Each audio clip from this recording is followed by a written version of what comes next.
અરે ઓછું નાક પણ અસલી નાક. MDH કાશ્મીરી લાલ મરચાની પાવડર. MDH 12 જૂનનો દિવસ અનેક પરિવારો માટે કાળમુખો સાબિત થયો. આપણે ભૂતકાળ નથી ભૂંસી શકતા, પરંતુ ભવિષ્યમાં આવી દુર્ઘટના ન સર્જાય તે માટે ચોક્કસ સતર્કતાના પગલાં લઈ શકીએ, અને તે જ સંદર્ભમાં નાગરિક ઉડ્ડયન મંત્રાલય દ્વારા નવી એડવાઇઝરી જાહેર કરાઈ છે. 12 જૂનના રોજ એર ઇન્ડિયાની અમદાવાદથી લંડન જતી ફ્લાઇટ AI-171 ટેકઓફની થોડી જ ક્ષણોમાં તૂટી પડ્યું, અને આ દુર્ઘટનામાં ફ્લાઇટમાં સવાર 241 સહિત કુલ 275 લોકોએ જીવ ગુમાવ્યો છે. બીજી તરફ નાગરિક ઉડ્ડયન મંત્રાલયે એરપોર્ટની નજીક આવેલી ઇમારતોને લઈને નવી એડવાઇઝરી જાહેર કરી છે, જેથી ભવિષ્યમાં કોઈ દુર્ઘટનાનું જોખમ ટાળી શકાય.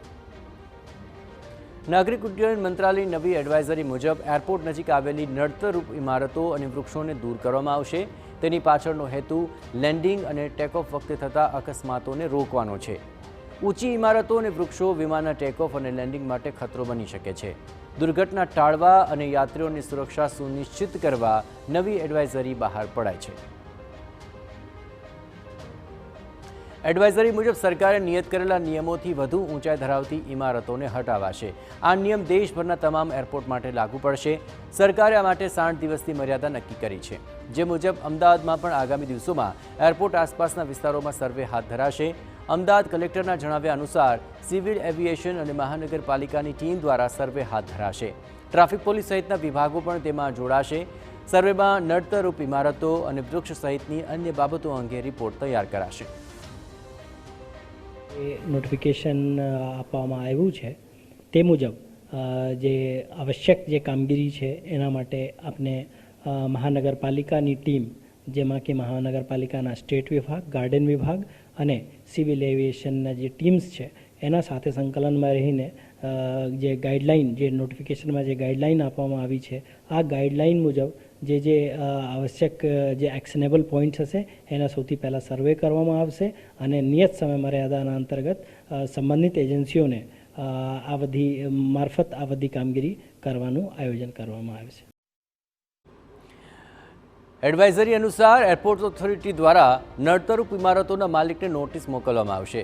જો નિયમો તોડીને ઇમારત બનાવાઈ હશે તો તેનું ડિમોલેશન કરાશે, અને તે માટે કોઈપણ પ્રકારનું વળતર પણ ચૂકવવામાં નહીં આવે. અમારે જમીન લીધા પછી એને પરમિશન લેવાની હોય છે. એરમેન પરમિશન આવ્યા બાદ અમારે એરપોર્ટની પરમિશન લેવાની હોય. એરપોર્ટની પરમિશનમાં અમને એરપોર્ટ ઓથોરિટી હાઇટ આપે છે. એ થયા પછી અમે કોર્પોરેશનમાં પ્લાન પાસ કરાવડાવીએ. કોર્પોરેશનમાં પ્લાન પાસ કરાયા પછી રેરામાં રજિસ્ટ્રેશન કરાવવું પડે. એ પછી અમે સ્કીમ લોન્ચ કરી શકીએ છીએ. સતર્કતાના ભાગરૂપે અનેક બિલ્ડર નિયમ મુજબની ઇમારતની ઊંચાઈ કરતાં પણ ઓછી ઊંચાઈ રાખતા હોય છે, જેથી કોઈ મુશ્કેલી ન પડે.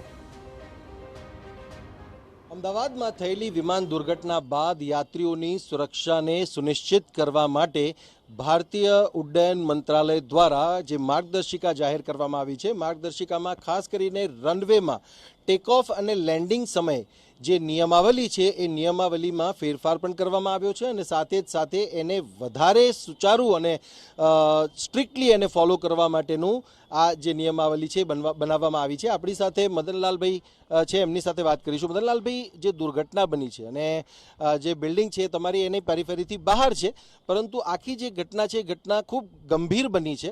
કઈ કઈ બાબતોનું ધ્યાન તમારે રાખવું જોઈએ, કારણ કે તમે કેટલીક પરમિશનો લઈને પછી આ બિલ્ડિંગ બનાવી? 12 તારીખના રોજ જે દુર્ઘટના બની છે તે ખૂબ જ દુઃખદ અને કંપારી છૂટી જાય એવી છે.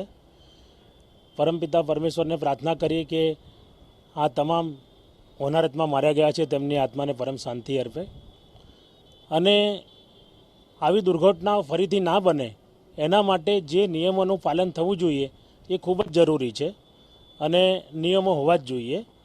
અને અમે કોઈ પણ નિયમો હશે એનું ચોક્કસપણે પાલન કરીશું. અત્યારે પણ અમે જે કામ કરી રહ્યા છીએ તે અમે એરપોર્ટ ઓથોરિટીની પરમિશન લઈને, અમદાવાદ કલેક્ટરની એનએની પરમિશન લઈને, અમદાવાદ મ્યુનિસિપલ કોર્પોરેશનના કમિશનરની પ્લાન પાસની પરમિશન લઈને, એના પછી આ કામ ચાલુ કરીને બીયુ પરમિશન લઈને પછી જ સભ્યોને રહેવા માટે આપણે આપેલું છે. MDH ચણા મસાલા હવે છોલા હોય કે ચોળા, સફેદ ચણા હોય કે કાળા ચણા, બધું મજેદાર બનશે.